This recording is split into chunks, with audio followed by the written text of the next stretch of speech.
I think maintenance operations in the future is going to transition from being a cost center to being thought about in quite a different way. It's going to be a way in which organizations can generate higher revenues by driving up uptime.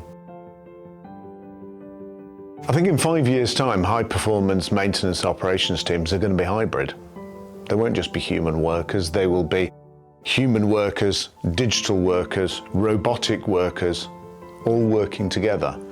Humans will be augmented by AI-based systems that are helping that human worker diagnose problems more quickly, identify routes to resolve those problems more quickly, advising the human when they get to difficult tasks that previous technicians have had difficulty with or made mistakes at.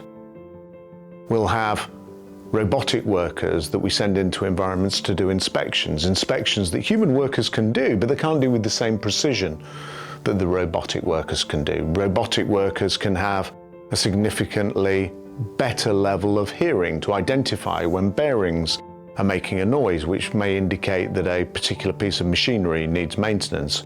Or they'll be able to sense temperature changes, vibration changes, and be able to feed that into condition-based monitoring systems. But we're also going to have the human workers working in that environment where the work that they are conducting is being optimized for the skills that that particular human worker has.